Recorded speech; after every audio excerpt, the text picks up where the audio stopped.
네, 안녕하세요. 여운의 홍기흥 변호사입니다. 사회초년생들이 알아야 될 부동산 지식에 관해서 좀 전달을 드리고 있는데, 오늘은 이 영상을 보신 분께서 저희 사무실에 직접 연락하셔서 여쭤보셨던 부분, 그 부분에 대해서 조금 피드백 드리는 시간 가져보도록 해요. 이건 여러분들도 다 필요할 거예요. 그래, 위반건축물인 줄 알았어.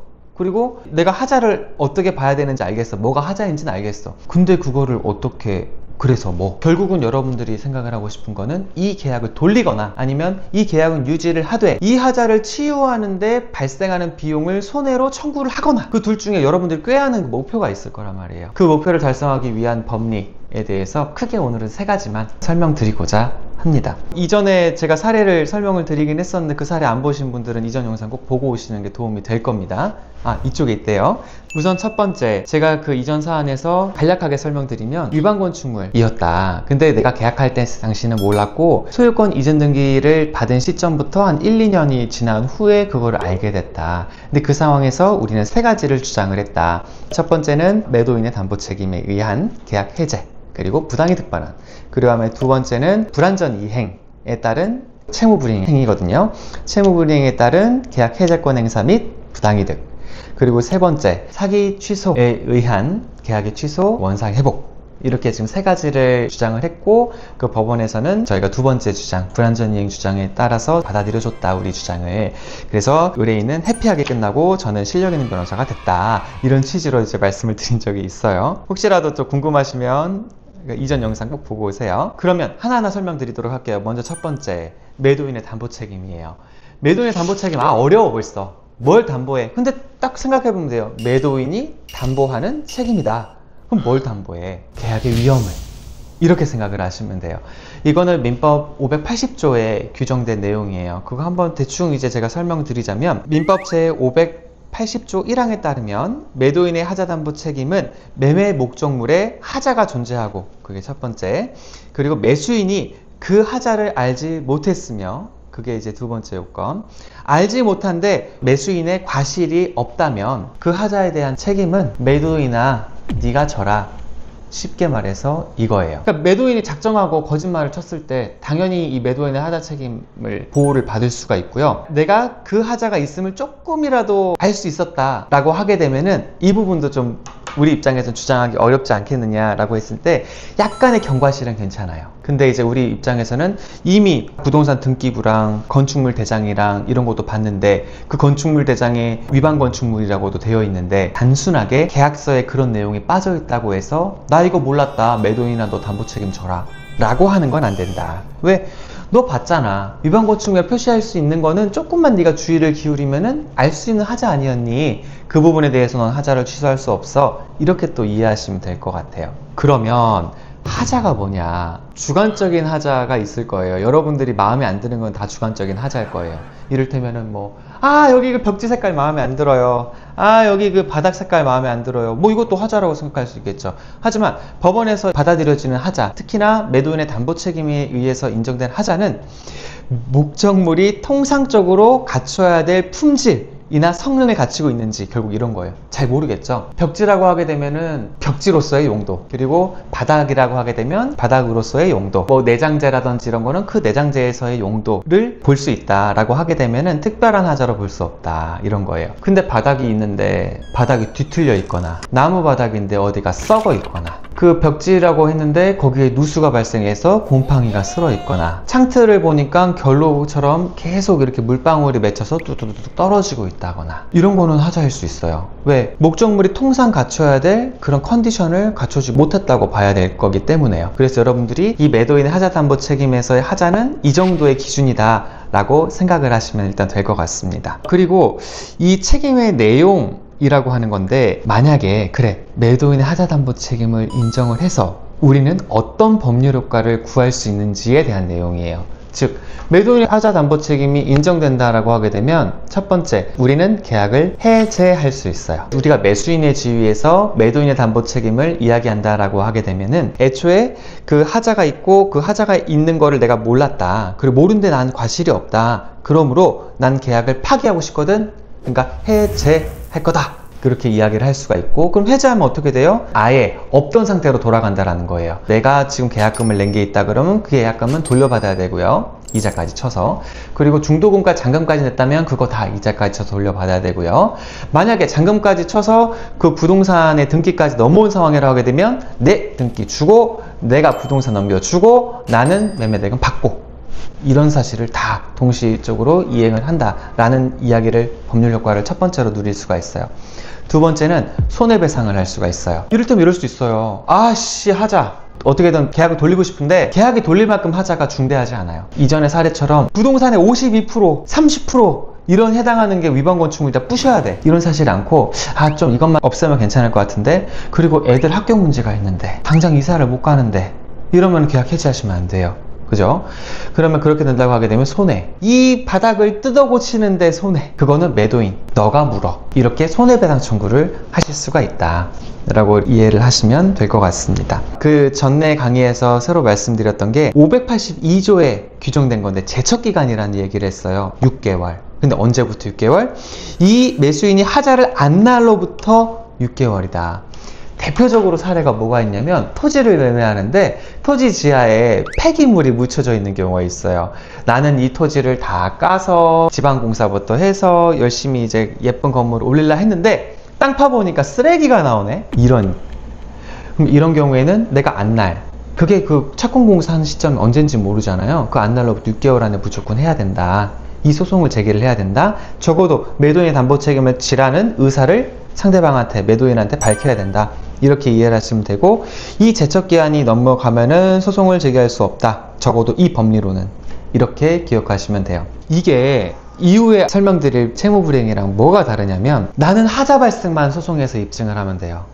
이 하자 네가 책임져라 라고 이야기를 하면 돼요.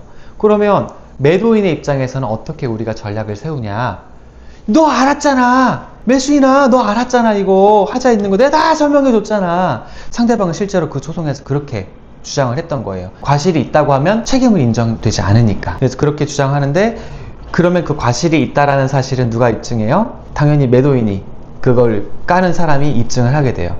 그런데 제가 두 번째로 설명해 드릴 게 불완전 이행이라는 거예요.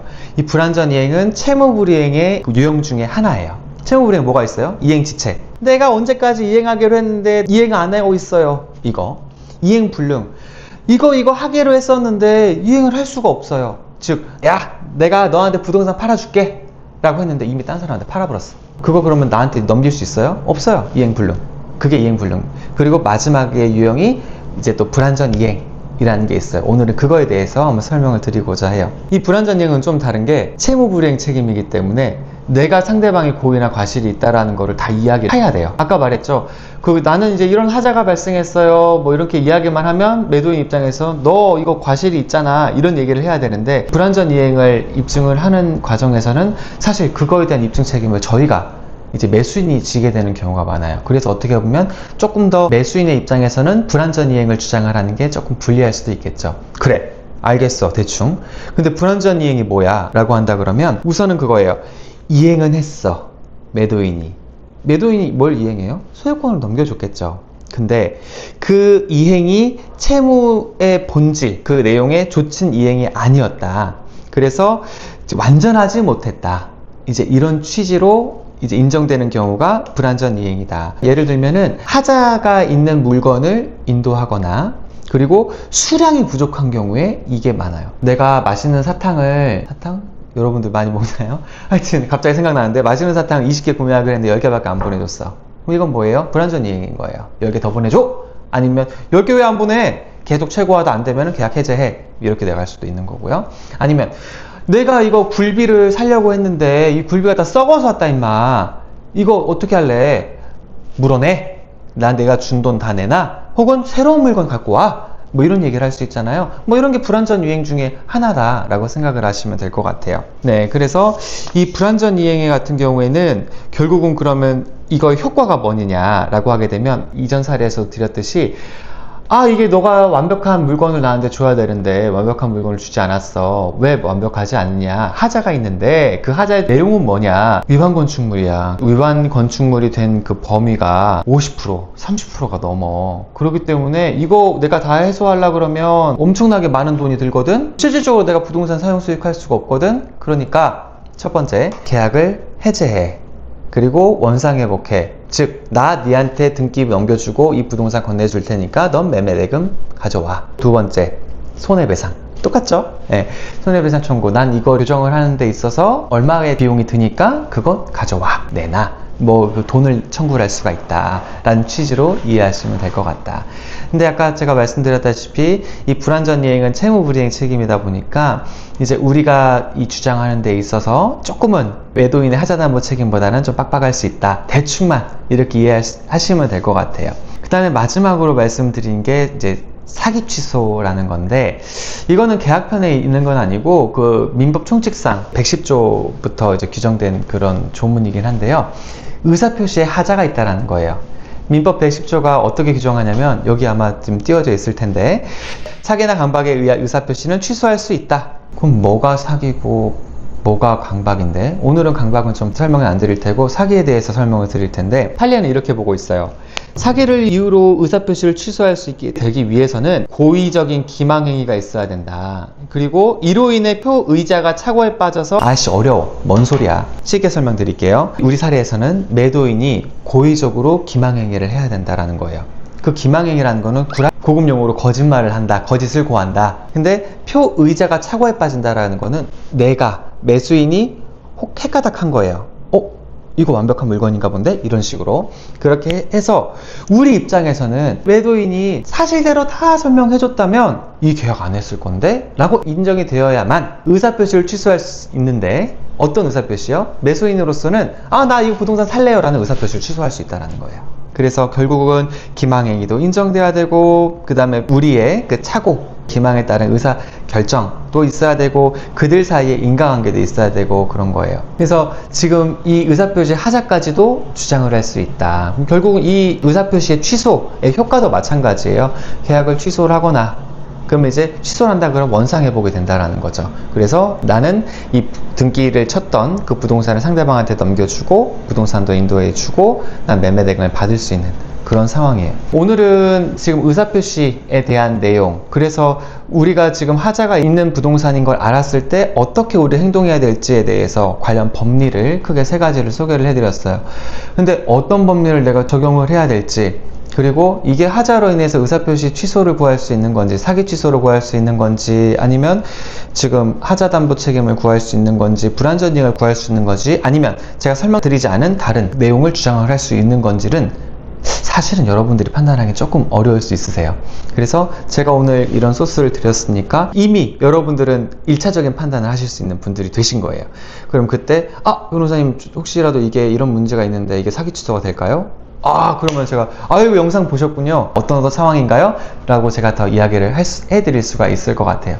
그래서 혹시라도 지금 궁금한 점이 있거나, 강의 중에 제가 이제 강의라고 하면 좀 그러니까 제가 이야기를 푸는 것 중에 혹시라도 궁금하신 내용이 있으면 댓글로 남겨주시고, 댓글이 부끄럽다 싶으시면 전화 주시면 직접 제가 어떤 내용인지 파악을 해볼 테니까 연락 주시고, 혹시라도 여러분들이 진짜 궁금하신 내용이 있다고 하시면은 그것도 댓글이나 전화를 주시면은 제가 그거 반영해서 이야기를 좀 풀어보도록 하겠습니다. 네, 여기까지 하겠습니다. 감사합니다.